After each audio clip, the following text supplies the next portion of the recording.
Today's daf we're going to be learning is Bava Kamma daf Kaf Tet. Today's daf is sponsored by Beth Haight in loving memory of Julie Adler, Golda Zahavachana Badhara Pinchas Eliezer Vega Rosa. May our spirit of warmth and kindness continue to shine through our children and grandchildren. Today's daf is sponsored by Helen Danzak in honor of her father's yurtzeit, remembering him and his love and care of our family. Today's daf is sponsored by the Hadran Zoom family in honor of our dear friend Ruth Leah Can and her husband David. We are praying for his full and quick recovery and for the recovery of the individual who received his kidney. The idea of reciprocity and payback is central to what we're learning now in Daf Yomi. But the idea of a chesed that cannot be repaid is something we always strive for. Ruth, we are in awe of the chesed that you and your husband David embody in donating his kidney. We should all merit to live this life of giving. Okay, we are going to get started with our daf. We have a bit of a complicated daf again, I will warn you, but we will manage in organizing it well. We're starting again with Rabbi Yehuda. We have our Mishna. Let's just go back to the Mishna. The Mishna talks about a case where my cod broke in Rishut Rabin. Presumably I tripped or something like that. The jug broke. And now somebody either, just want to pay attention to the details, slipped on the water, or Lakabachar said they got injured by one of the shards. So I caused injury after I slipped and fell. According to Kamma, which we're going to see is Rabbi Meir, chayav. I'm liable, fully liable, no matter what. Rabbi Yehuda says it all depends on whether I was mitkavein or not mitkavein. Mitkavein for what? We don't know. Okay, mitkavein means I had intent. We don't know what kind of intent Rabbi Yehuda is talking about. We're going to have 4 different Amoraim discussing this today. That's the first part of today's shiur. From a discussion that comes up within it, we're going to then go to another machloket. So now Rabbi Yehuda says, mitkavein chayav. So first Rabbi said, what is mitkavein? Mitkavein is I intended to move the jug off of my shoulder, and that's when it fell. Okay, so not I fell, but the jug fell because I moved. Okay, now, if that's the case, so then we say, okay, so Abaye, Rabbi says that basically Rabbi Yehuda will say, if I move the jug, and on account of that it fell and broke, then it's my fault, and I'm responsible. If I didn't move it at all and it just exploded for no reason, then I'm exempt. Okay, that makes sense, except it doesn't make sense because Rabbi Meir disagrees with him, and Rabbi Meir then makes you liable if it just exploded and somebody got hurt by it. What about ones rachmana patre? That's where we ended yesterday. And we said, right, lanara lo taseh davar, if a woman is raped, it's not her fault at all. She doesn't get any kind of punishment. To which the Gemara suggested, maybe that's only death penalty she doesn't get, because if she wasn't raped but was a party to it and she was betrothed to somebody else, she gets the death penalty. And maybe it's saying we exempt someone from onus if it was the death penalty. But maybe maybe when it comes to damages, we would make you pay. Reason to distinguish between those two. It makes sense. But we're now going to see, and we're going to quote a long Braita, which we're actually going to deal with a lot more later in the class today. But what we really want here is the very last line. So just keep in mind what we're here for, because by the time we get to the end of this Braita, you might forget. We're here to show that Rabbi Meir exempts someone for onus, which means that Rabbi can't be right about his explanation of the Mishna, because according to him, onus would be liable. Because remember, machloket Rabbi Yehuda, Rabbi Meir in the Mishna. Rabbi Meir is the Tana Kamma, who's the unnamed Tana, but that's Rabbi Meir. And there's no way he holds that onus is exempt, is liable. Vahatanya, it says in a Braita, nishbera kado velo silko. So this sounds very similar. I broke my cod, and here it's very clear what we're talking about here, how it caused damage, because we're going to see later. Our Mishnah is not so clear when the damage was caused. Here we have a case. I broke my cod, and it broke. I didn't break it on purpose, but it broke, and I left the shards on the street. Nafal gamlo velo hemido. My camel fell, presumably it died, and I just left the dead animal there. Rabbi Meir mechayev behezekam v'chachamim omrim patur b'dinei adam v'chayav b'dinei shamayim. Rabbi Meir says you're liable for damages here. Okay, he makes you liable for damages. Seems to match that he's got a stricter approach in our Mishnah, and we are going to talk the whole time that Rabbi Yehuda and Chachamim seem to be of the same mind. So Rabbi Meir says you left these in the middle of the street, you're liable, right? This is classic bor that we've thought of until now. Today we're going to have a whole different interpretation of what bor is, because today we're going to have to understand the Chachamim's approach. Chachamim omrim patur midinei adam v'chayav b'dinei shamayim. This is an interesting line. You're exempt when it comes to a court of law, okay, a human court of law, But when you get up to heaven, God's going to, deal with you, basically. Okay, that means, now could mean different things. Could mean as simply as I said it. Some people explain that what it means is the court can try to make you pay the money, but if you refuse, they actually can't enforce it. They can try to say, look, you left your shards in the middle of the street, you're responsible, but they have no way to really enforce it because in the end, you're really patur midinei adam. That's a better way to go because it does seem like we should totally exempt you. Anyway, we don't know right now why Chachamim hold this way because until now we've been learning what is bor. Bor is something, an obstacle I've left in the public domain which could cause damage, which is exactly this. But again, right now, all we want to focus on is Rabbi Meir, and we're going to prove that Rabbi Meir thinks, which we haven't gotten to yet, that in a case of onus, though, you're going to be exempt if it's totally beyond your control. Modim chachamim le Rabbi Meir. So the rabbis agree with Rabbi Meir. This isn't relevant either yet. Bavno sakino masao shenicham berosh gago. If I left my even sakin or masa, I left an object that could be dangerous, and I left it on my roof, and it fell, biruach mitzuyan, a wind blew it, and it fell and then damaged, shu chayav. Okay, they agree in that case that I'd be liable. It's different from the other case. We don't know how it's different, but right now, we just know that they think there's a difference there. Umoden, here we finally get to our key line. Moda Rabbi Meir le-Rabbanan b'ma'aleh kankanim alagag al-menat le-negvan. I put jugs on my roof in order to dry them. Now, the assumption is, okay, some of the commentaries distinguish between this case and the previous. If I put in, there's two distinctions. One is, if I put an even sakin or masat, it's not something I care about so much possibly, and I might have put it near the edge. Whereas if I put jugs on my roof to dry them, I'm certainly going to put them in the middle of my roof and not in a place where they could easily fall because I know if my jug falls, that'll be the end of it. And I obviously care about them because I'm putting them out to dry. So it could be that's a difference. And also what obviously happens in this case is not a ruach mitzuya, not a common wind, but naflu biruach she'ena mitzuya. A tornado came, a hurricane, something, and blew it off, totally unexpected. V'iziku, and then they damaged shu patur. Now what do you see here? This is what we call ones gamur. Okay, even though we did say the other day that perhaps going on a roof is already, that something could fall. But here they seem to call this case ones gamur. And this is why it's very hard to come to accurate conclusions about all these things about when ones gamur, when not, because cases all have minor differences between them. But anyway, the main point here is that clearly, even when it comes to damages, not just the death penalty, capital punishment, Rabbi Meir is going to say that in a case of onus, you're exempt. So if Rabbi wants to say that the case in the Mishna was onus, right? That in other words, the case was it's not onus, but when he says mitkavein, he meant mitkavein, you had intent and you somehow caused it to happen. But if it was onus, Rabbi Yehuda would say you're exempt, which means that Rabbi Meir, who just says you're always chayav, is going to say you're chayav in onus, and that can't possibly be because of Rabbi Meir and this bright who agrees that when it's onus, you're not chayav. So basically, we reject Rabbi. We're going to have to go to a different interpretation. So now we get to Abaye. Ela Amar Abaye. So Abaye, who disagreed with Rabbi, now brings his own interpretation. Bitarte plige. Now he points out there's actually, it looks like one machloket, it's actually two machlokot. Okay? And now we're going to have to explain. Now, again, I want you to be clear here. Our Mishnah and this Braita seem to be saying one and the same thing. There's some sort of machloket between Rabbi Meir and the rabbis, which is Rabbi Yehuda. Okay? There's a machloket between them. And whatever we say is the machloket in our Mishnah, we're going to assume is also the machloket in the Braita. And then we're going to have to see, does that work? Okay? So, but now going back to our Mishnah, he says there's two things going on here. B'tarti pligi. Pligi b'sh'at nefila, u'pligi la'achar nefila. And they're two different machlokot. They argue about if the damage happens on the way down, okay, as the cod is falling and breaking, or as you trip and fall and break the cod, which Tosfot says it can't really be as it's falling in the moment.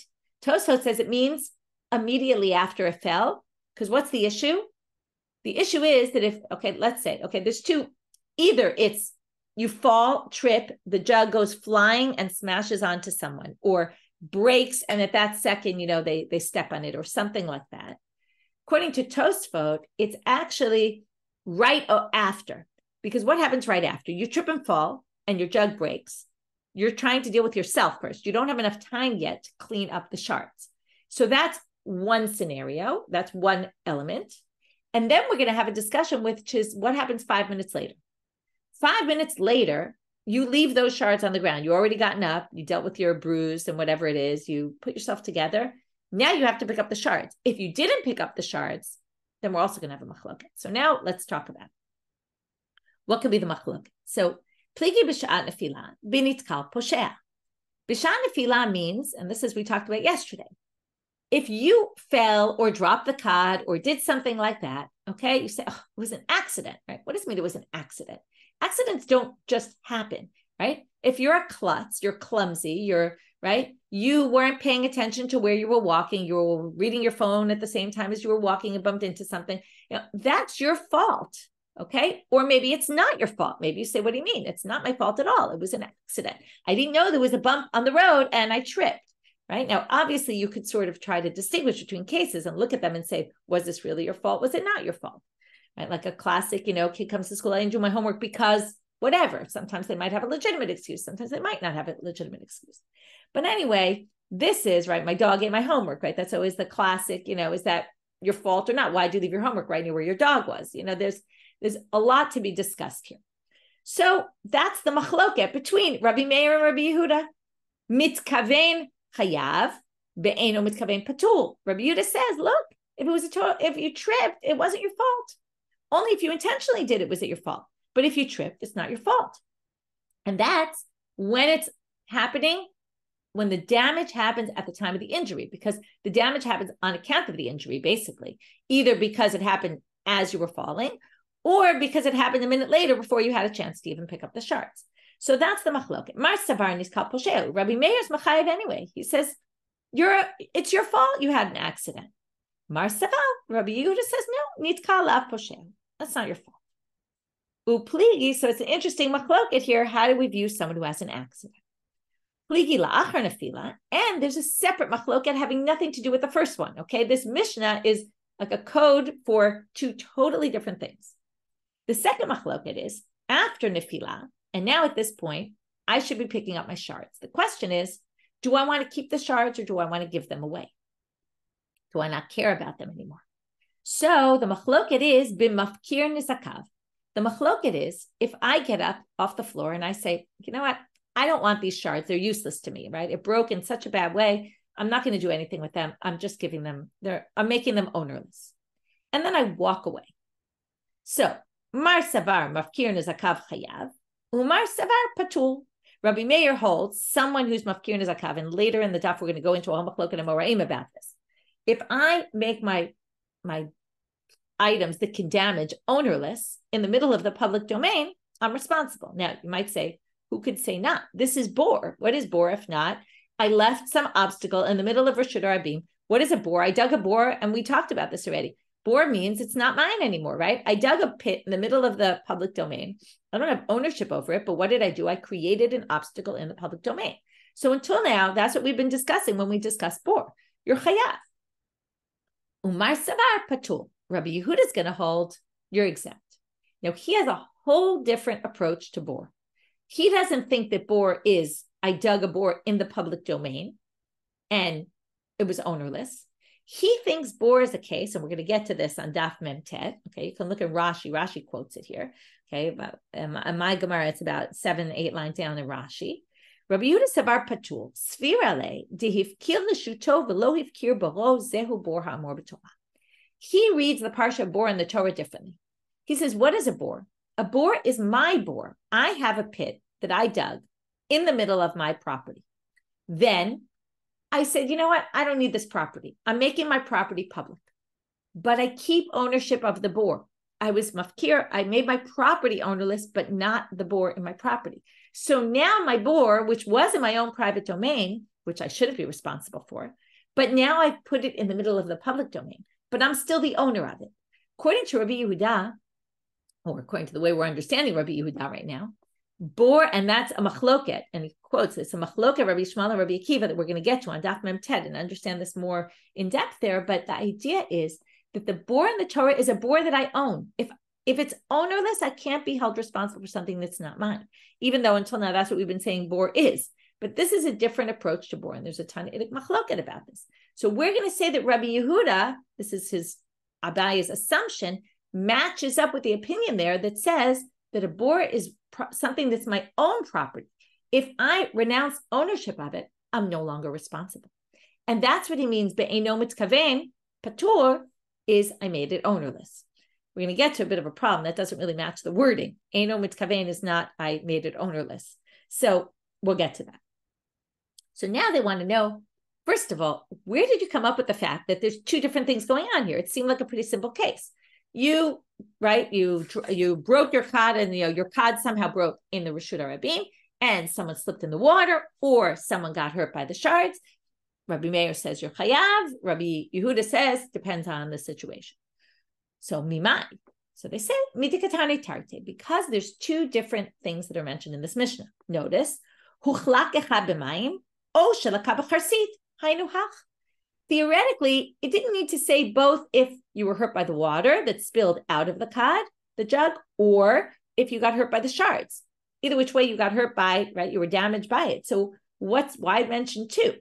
Elalav hachi kamar. It must be huchlak echad b'mayim b'shan nefilah.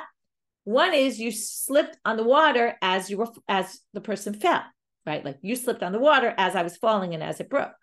Oh, shalaka b'charsit la'achar nefilah. Or you got hurt by the shards after it was already on the ground and I left them there. Okay, so that's their proof. It's not the best proof, but it does say why bring two different ramifications here. They're really one and the same. Must be to say there's two different things going on here. Now let's circle back to the Braita. We now said that, I mentioned before, it seems to be the same machloket in the Mishna and the Braita.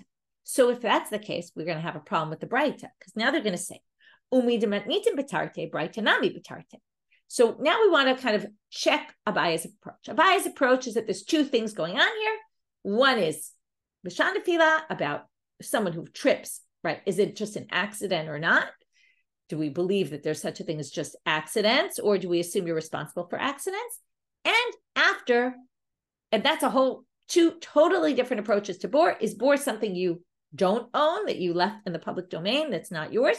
Or is bor something that you own that happens to be in the public domain? And therefore, if you disown it, you're going to be exempt. So now they say the following. So we're going to assume if they have the same machloket in the Mishna and the Braita must also be referring to two different machlokot here. So so there's two cases, if you remember. So you break your cod, right? It breaks and you didn't pick it up. Your gamal falls, your camel falls, and you didn't pick them up. So now, the broken cod, we could explain, even though it did say, and you didn't pick it up, but it could be also on its way down. You could say it's got two elements to it. But gmalo, we understand the case of the gamal if it's after it already fell. Then what happened? The animal died, and you just left it there in the public domain and said, oh, I don't want the dead body. But how could you have a case of you caused an accident in the public domain? It was the animal who tripped, not you. We can't say nitkal poshea, that your animal's accident is your accident. Okay, or maybe we can, we'll see.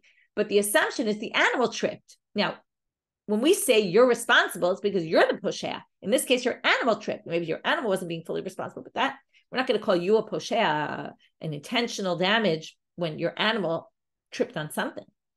So we're going to have two possible explanations. The first one we'll eventually reject, and then we'll have a second. You took a path that was by the water, and the water was overflowing on the banks of the river, and you walked through a very muddy, slippery area, and then your animal fell. So that's why we could say nitkal poshea, right? It was your fault. But the Gemara says there's an obvious problem here, because we have a machloket. Are you poshea or are you not poshea? So they're going to say, hey, chidami, what's the case exactly?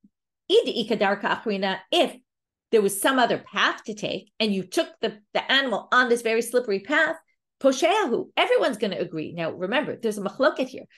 Are you responsible? You're not responsible. If you took your animal to a very slippery place and the animal fell and died, of course it's your fault. If if the animal hurt someone as it was falling, why'd you take your animal to such a slippery area?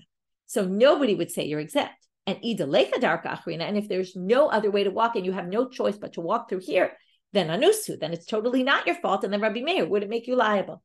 So it can't possibly be that case. So now we're going to get to a case. You were walking leading your camel, you tripped and fell and caused your camel to trip and fall. That would be a case where we could say, the fact that you tripped, are we going to make you liable for it or not? Okay, do we view you as a posher or not a posher? Okay, so that was all Abaye. Abaye gave these two explanations. They argue both about mitkal posher or la posher, and they argue about mafkir and zakav. Are you liable or you not liable? Now they say, mafkir and zakav, there's one last question though. My mitkaven ika, I said this before. If you're mafkir, right, and the second machloket is about mafkir, well, what does that have to do with mitkaven? You had intent, no intent. What intent? What intent? What does intent have anything to do with it? What it means is, again, it's hard to explain this in the simple reading of the Mishnah, but what mitkaven means relating to this machloket is, right, mitkaven before meant, did you mean to break the cod or not, right? It was just an accident. We don't make you responsible. But mitkaven in this element means, if after I fell and the charasim were on the floor, did I intend to take them back as my own? If I intended to take them back as my own, then I'm liable because then they're mine. And then I have ownership over them, and that's bor. Remember, that's this other definition of bor that we really didn't see until now, that now we're starting to see, which is, again, two approaches. Bor is something specifically that I do own. V'chein amar Rav Ashi, and Rav Ashi says the same thing, and that's how Abaye understands the machloket between Rabbi Yehuda and Rabbi Meir. Okay, two machlokot, la'achar, and right, both b'shat nefila at the time it falls, and la'achar nefila, and two totally different machlokot going on here in this one machlok. Rabbi Elazar Amar, third Amorah. Now we're moving to Israel. Okay, Rabbi Elazar and Rabbi Yochanan, the second two are both Israeli Amoraim, and in fact, Rabbi Elazar is the student of Rabbi Yochanan. Not that that's relevant here, but just to always remember. Rabbi Elazar says, b'shat nefila machloket. He says the machloket is on its way down, or, when you didn't have a chance yet to remove the shards. To which the Gemara is going to ask, okay, so you think it's only in one area. So then what are you going to say? La'achar nefila mai. So then what's the law? It seems like they all agree then after it already goes, right? After it fell on the ground and you didn't remove it. So we have two options. Either everyone's going to say you're exempt or everyone's going to say you're liable. But neither is going to work, and for obvious reasons. And the obvious reasons are our Braita. What does the Braita say? I'm just going to go back, and then we'll read it inside, and it'll be obvious. You broke your cod, and you didn't remove the shards. That means after it already fell, and you didn't remove the shards. Nafal gamlo v'lo mido. Same thing. It says, Rabbi Meir mechayev v'chachamim potrin. There's a machloket in that case. So you can't say there's no machloket in that case because we know there is. That's basically what we're going to say here. So let's read it inside. So now we're going to give both options. If the machloket is at b'shat nefila, then after it already broke and you didn't remove the shards, there's a machloket. So, I'm sorry, everyone agrees. What does everyone agree? Exempt or liable? Divrei hakol patur. Divrei hakol patur. What are you going to say? Everyone thinks you're exempt then after it already fell and it causes damage? Ba'ika Rabbi Meir de Mechayev. But we saw in the Braita that Rabbi Meir specifically says you're liable because that case was clear. You didn't remove the shards. It was after nefila. Ve'elamai divrei hakol chayav. You're going to say everyone thinks it's chayav because we just proved Rabbi Meir said chayav. So then let's go with that option. Well, ha'ika Rabbanan de patre. But the rabbi said you're patur. So you can't say that they don't argue about that. Ela, my b'shat nefila. So when Rabbi Elazar said b'shat nefila machloket, what did he mean? Af b'shat nefila b'kamash malan kida Abaye. He meant both shat nefila. He meant when he said b'shat nefila machloket, what he meant is they also argue b'shat nefila. They obviously argue la'achar nefila, as we saw in the Braita, and they also argue b'shat nefila. And all he was trying to say is, I hold like Abaye. Okay. Now again, it's not so strange. I don't know if he was actually telling you I hold like Abaye. That's the Bavli's kind of twist on it, but he was in Israel and that's what he said, and Abaye was in Bavel and that's what he said, and there were just different things going on at the same time in different places. They both had the same understanding. So that was option number 3, which is actually the same as option number 2. So we started with Rabbah, and then we said, right, mitkaven was you intended to move the jug and that's when it broke. We rejected that because that would show that Rabbi Meir thinks onus rachman apatre, and that's not true, right? That would mean Rabbi Meir is machayev in onus, and we know onus rachman apatre, so that can't be. So then we went with Abaye and Rabbi Elazar, who both say it's 2 things going on here: nitkal posher or lav posher, and mafkir nizakav chayav or patur. two different machlokot going on. One, if the damage happened at the time of the action, one if it happened after. Moving down to Amabet, Rabbi Yochanan. Rabbi Yochanan amar la'achar nefila machloket. He says the machloket is only after it falls, the opposite of what Rabbi Elazar said. Although in the end, it wasn't really the opposite. But we thought that Rabbi Elazar was saying only there, and now he's saying only there. In the end, Rabbi Elazar said both, but we're going to prove Rabbi Yochanan is saying only la'achar nefila. Now, this works well with the Braita because that was the case the Braita said. So we don't have that same question because the Braita specifically said, and you didn't remove the shards, right? And you didn't pick up your camel. So it was clear from the Braita that it was la'achar nefila. So now, though, they're going to question another thing, which is, okay, aval b'shan nefila mai, divrei hakol patul. Wait, Rabbi Yochanan, you think in that case, right? Everyone agrees that if you injure on the way as you're tripping, right, or a minute later, everyone's going to agree what? You're exempt or liable. Let's try both. And we're going to see we're going to have a problem. Rabbi Yochanan the Kamman. Now, this whole next argument is going to be based on a sugya on Lamed Aleph Amud Aleph. So let's just look there for a quick minute. The Mishna says, Shnei Kadarim, two people who make pots, Shayu Ma'achim Zeh Achar Zeh. Okay, they were walking one after the other. Nitkala Rishon v'nafal v'nitkala Sheni Barishon. The first one falls. The second one trips on the first one and falls, right? It's like one of those, what do you call it? I forget, when an accident happens, and a car accident, and the first one, and then they all pile up. Thank you. So nitkala sheni barishon, harishon chayav b'niskei sheni. The first one is liable for the damage he caused to the second one. So now what's important is not the Mishnah, but what Rabbi Yochanan himself, we're trying to understand Rabbi Yochanan. Listen to Rabbi Yochanan here. I'm a Rabbi Yochanan. The first words on the Mishnah, the first words in the Gemara on this Mishnah. Lo tema, again, I'm on Lamed Aleph, near the top of the page. Lo tema manitim Rabbi Meir hi to amar nitkal poshehu v'chayav. Don't say that the person who the reason why the first person is responsible is because the Mishnah holds like Rabbi Meir, who holds you're responsible because you tripped, right? And people who trip, it's their fault. V'chayav, it's not. So don't say the Mishnah is Rabbi Meir, who holds that nitkal is poshea. Ela afilu l'Rabbanan da'amrei anusu upatul ha'chachayav shayalo lamo v'lo amad. Okay, the conclusion is not what's important, it's what he says in the process. He says, but even according to Rabbanan, who would say he's anus, accidents happen and it's not his fault at all. And he should be exempt. However, here he's going to be exempt because he should have gotten up and he didn't get up. Okay, so it's not really like a pile-up, because a pile-up is as soon as the first guy crashed, it caused an immediate reaction from all the others. However, this was where the guy actually should have gotten up, didn't get up, and then caused the next one, right? He should have realized, I'm in the middle of the road, I better get up as quickly as possible, and he didn't do what he was supposed to. The point being, though, it's clear from the words of Rabbi Yochanan that he thinks that Rabbi Meir and the rabbis have a debate about, is nitkal poshea or not poshea? He says, this happens not to be the machloket in that Mishnah, or this Mishnah isn't siding on one side of that argument. But it's clear from what he said, don't say it's Rabbi Meir who says nitkal is poshea, right? Don't say it's only Rabbi Meir who said nitkal is poshea. Even the rabbis who think nitkal is not poshea, okay, would still be mechayev here, would still make you obligate. So therefore, let's just read. Now go back to our sugya. You want to say divrei kol patul, v'hami d'ka'amar Rabbi Yochanan l'kaman, since Rabbi Yochanan says later on, again, if you say it's b'shan tefillah, it's all about, do we make you responsible for your accidents or not? Lo tema manitim Rabbi Meir hidamar nitkal posheahu, and they skip the key word, which is and liable, right? Meaning michlal to Rabbi Meir mechayev. From there, it's very clear that Rabbi Meir thinks someone who trips is a poshea, is responsible. Okay, so then elamai, let's try option 2. If Rabbi Meir says you're liable, then let's just say maybe they all agree that you're liable, and that's why Rabbi Yochanan doesn't think there's a machloket. Elamai divrei akol chayav. From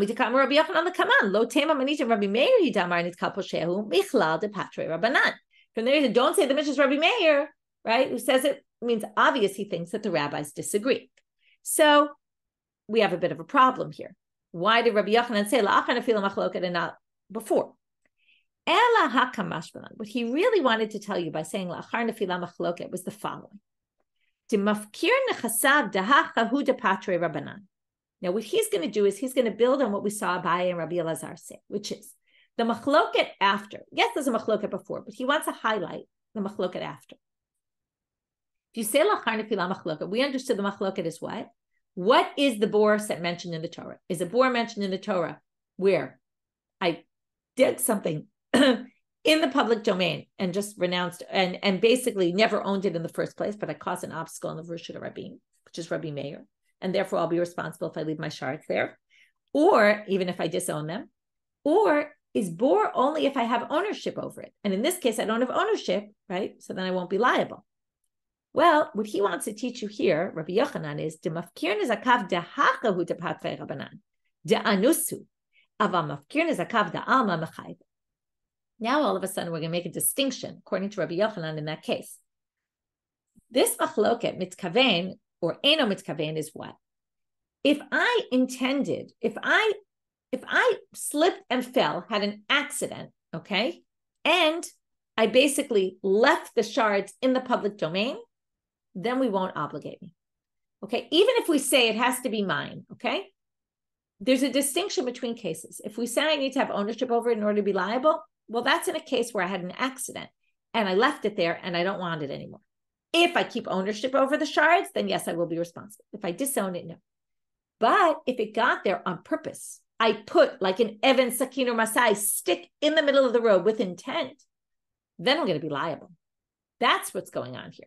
And that's what he's saying. If I intended to put it there and disown it, I'm still liable. But if it got there by accident, I'm not. Now, this is very interesting line, and you have to think about why this would be the case. The only thing that came to mind, which again, wouldn't mean I'm not liable, but you ever have it where you break something expensive or you make a huge mess in your house and it happens to be a terrible time? You know, you break a jar with honey or something, right? That's the absolute worst to clean up. Or one time one of my kids tripped and broke the grape juice right at the beginning of the Shabbos meal, tripped on the step, broke a whole bottle of grape juice all over the floor, sticky, disgusting, right? And if you're the one who did it, sometimes your response is, I cannot deal with this, right? Like, someone else please help me. Like, I don't want to deal with this. So theoretically, again, it wouldn't really mean I'm exempt from damages, but you could see that maybe there's a difference if, you know, I don't really think it's the best comparison, but it did conjure up that image in my mind. But it's whether it got there intentionally. Maybe it also has to do with, we talked about, you know, tchilato b'pshi'ah, or again, it's not really safo ba'ones, but it's this idea of, did I have any evil intent to begin with? You know, if I put my knife in the middle of the street, that's pretty not smart thing to do. But if I tripped, you know, it got there, but again, hard to understand because I still should be responsible to clean up the mess. So anyway, something interesting to think about, and that's Rabbi Yochanan's understanding of the machloket. So that's why he says la'achar nefila machloket. He wants you to know that they disagree about this point. Okay, that Rabbi Yehuda makes this distinction, depends on how it got there. Itmar. Now, so that was our 4 explanations of this machloket. Now we're going to move to this topic that we mentioned already about being mafkir your nizakim or not. Okay, if I make something ownerless in the public domain, am I liable for damages or not? So, itmar, mafkir nizakav, Rabbi Yochanan Rabbi Elazar, chad amar chayav, chad amar patur. So if you mafkir nizakav, you leave something that's dangerous in the middle of the street, Rabbi Yochanan and Rabbi Elazar, the same two we were just discussing, have a disagreement. One says you're liable, one says you're exempt. We don't know who says what. Soon the Gemara will try to figure that out. But first they want to say, it seems like this is the basic machloket between Rabbi Meir and the rabbis, the way we discussed, at least, right? Our way of understanding la'achar nefila, in the element where they disagree after it falls, you could say that one of them holds like Rabbi Meir and one of them holds like Rabbanit. The one who says you're liable, that's the whole thing about bor. Bor is taking something that it's not yours, but leaving it in the public domain, right? Digging a pit in the middle of the street and creating a hazard. So therefore, mafkir nizakav would be the same thing. You leave something and say, I don't want this anymore, leave it in the middle of the road, and someone gets hurt by it, you're responsible, but you're liable. But the other one who says patur holds like the rabbis who say you're not liable because that's not bor hamor b'torah. Bor hamor b'torah is, it's mine. I just made everything around it public, and now my bor happens to be in the middle of the public domain, but I own it. And this I don't own, so I'm not going to be liable for. Well, they say it's not clear that that's the machloket, and that's based on what we just said in Rabbi Yochanan 5 minutes ago or 4 minutes ago. Aliba de Rabbi Meir kule amalupli. If you view the sugya with Rabbi Meir glasses, okay, Rabbi Meir says you're liable, and then if you have someone who says you're not, well, the only way to say it is kule amalupli, right? Everyone's going to agree that if you view this according to Rabbi Meir, you're only going to get to chayav. Rabbi Meir can never get to patur because he thinks that's bor. I don't own it, and I put it in the public domain, and you're definitely going to be chayav. But the rabbis can be understood in two ways, as we just said.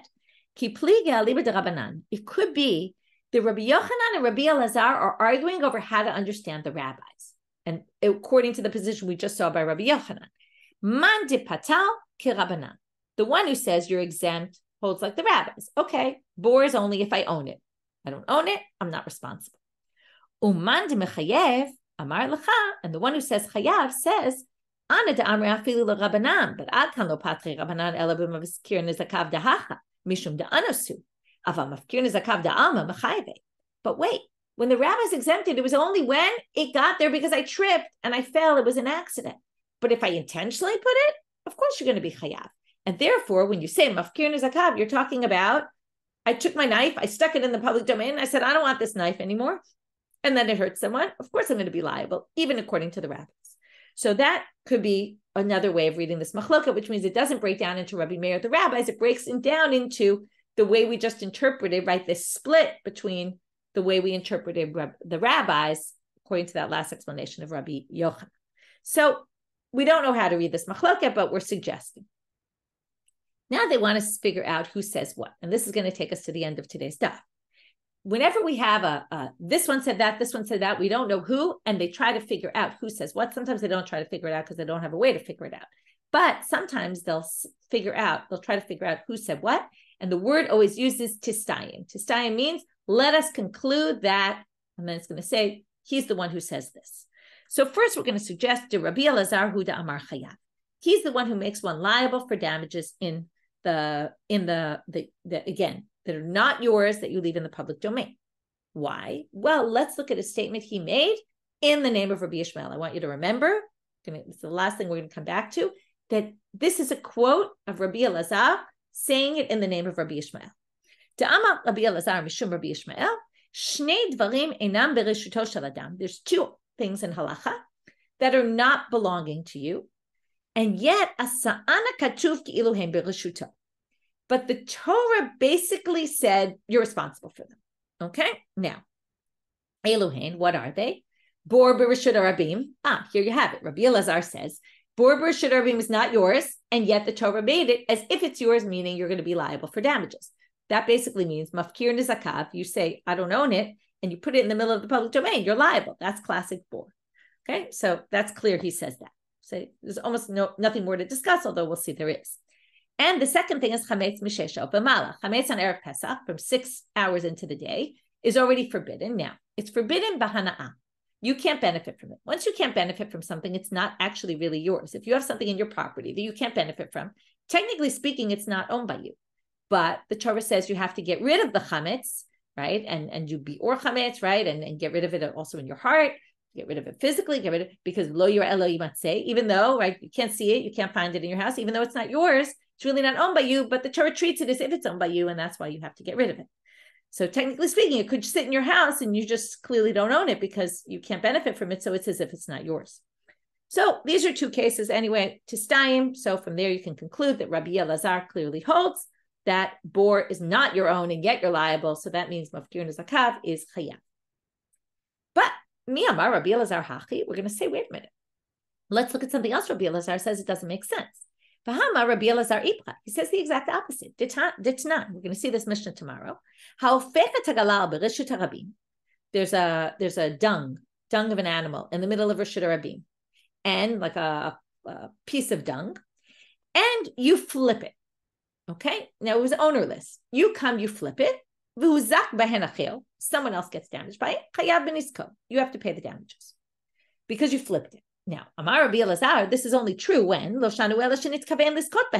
only if you intended to make the dung yours. You wanted to take it for fertilizer or something. But if not, no. Even though you technically created an obstacle in the Reshut Rabin, because even though it was already there, but you clearly moved it or did something to it. So you are now theoretically responsible, but it's not yours. If it's not yours, you're not responsible. Oh, that goes against what we just said Rabbi Elazar said. We said Rabbi Elazar says, if it's not yours, but you left it in Reshut Rabin and created an obstacle, it's your fault. So Amma Mafkir Nezakav Patul. He seems to say the opposite of what we said before. To which the Gemara is going to try to bring two explanations as to how we could still fit this into Rabbi Elazar. Amar Rav Adabar Ava Shechziralim Koma. Well, you didn't really create an obstacle. It was there. You picked it up and you put it right down in the exact same spot. So it wasn't you who created the obstacle, someone else did. Amar Ravina Mashal Rav Adabar Ava Adabar Domeh. What is this similar to? Limotze bor megulev kisal v'chazar v'gileu. You found a bor that was open. You covered it and then lifted up the cover. So you didn't really change anything from what it was before. So you won't be responsible. And that's why Rabbi Elazar doesn't make you responsible, and still you would in other cases because you put the obstacle there. Here you didn't do anything. But he says, what are you talking about? That's not a good comparison. Midami.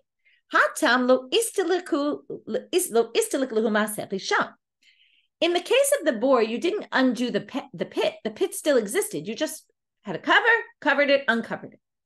But when you picked up that dung, it was no longer an obstacle. When you put it back down, you created an obstacle. This is something, right, to think about. It's very interesting. A bore, covered, uncovered, it's still a bore. Here, you pick up the dung, there's nothing now. There's no obstacle in the Reshut Rabin. If you put it back, right, you've created an obstacle by putting it back, even if it was up for a second. You now created a new obstacle. So, halodami, if you're going to compare it, it would be more like lemotze bor megule utmama. You found a bore that was uncovered, you filled it up with dirt, and then chazar v'chafaran, you dug it up again, which obviously you'd be responsible for.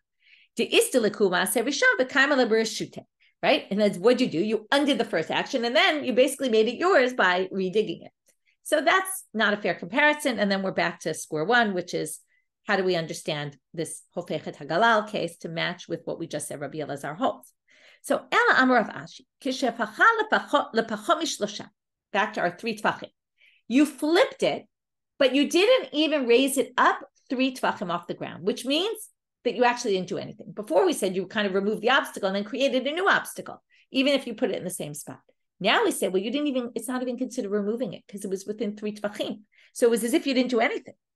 So now they say, okay, wait, let's go back. Rabbi Elazar explained about this Mishna. The Mishna just said, you flip this dung and someone else gets damaged, you're liable. To which Rabbi Elazar added, only if you intended to be the owner of the dung. If you didn't intend to be the owner of the dung, it would be okay. And you would have to say, right, that means if you disowned it, you wouldn't be. Why not? According to him, mafkir nechasab should be liable. Well, it's only in a case where you lifted it less than 3.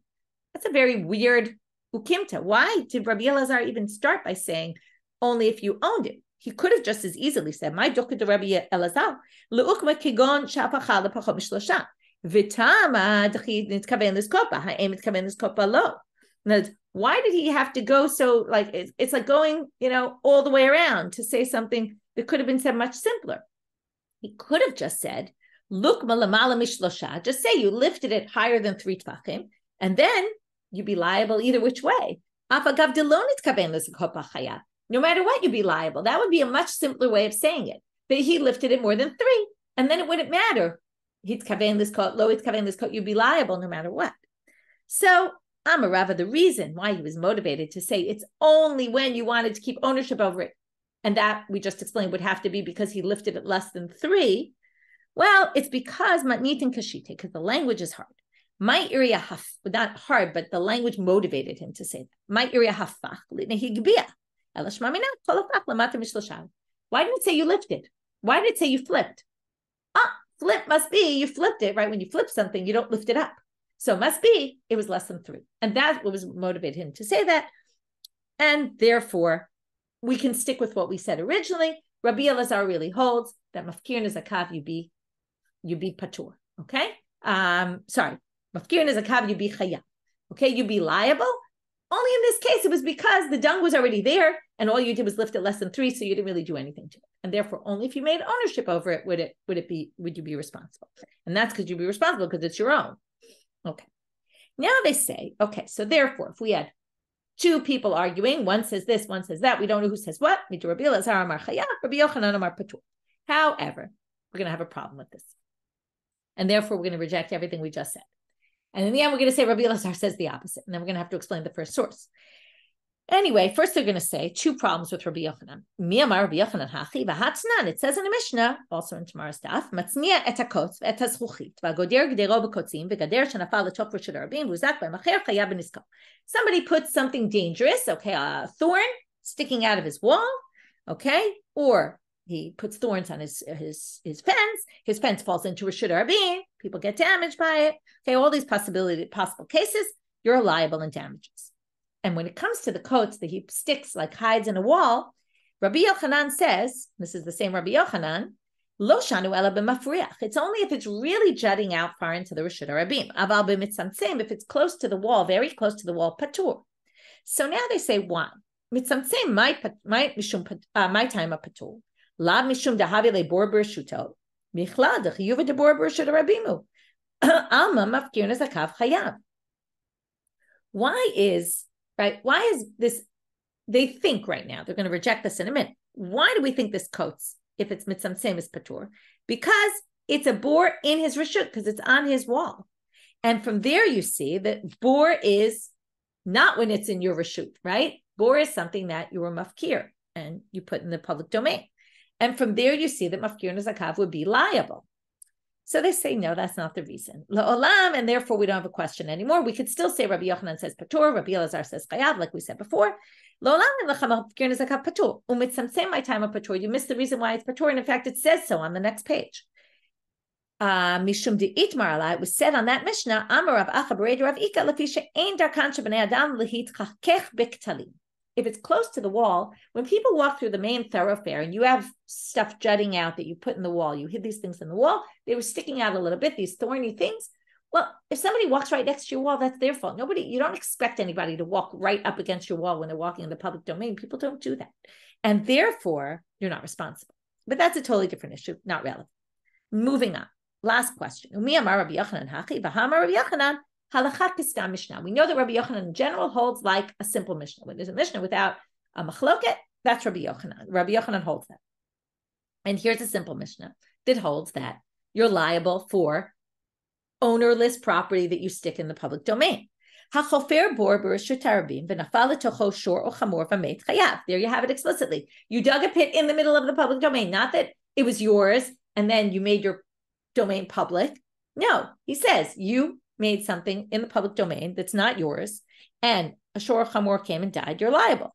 Therefore, la'olam Rabbi Yochanan amar chayav. There's no way Rabbi Yochanan can't say chayav. He must. So we're back to square one then. Rabbi Yochanan amar chayav, Rabbi Elazar amar patur, but ha amar Rabbi Elazar mishum Rabbi Yishmael v'chulei. Didn't we quote him quoting Rabbi Yishmael saying, we said, from there you learn that mafkir nezakav is chayav.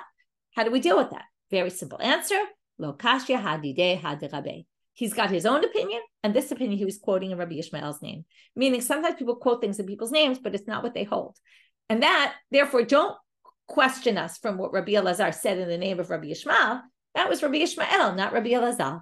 And finished story. Okay, so what we did today in a very simple structure was we had 4 different explanations. The first one we rejected, the second 2 were the same as each other, and then we had a third one of Rabbi Yochanan, which was the fourth Amora, who discussed what is the machloket in the Mishnah between Rabbi Meir and Rabbi Yehuda.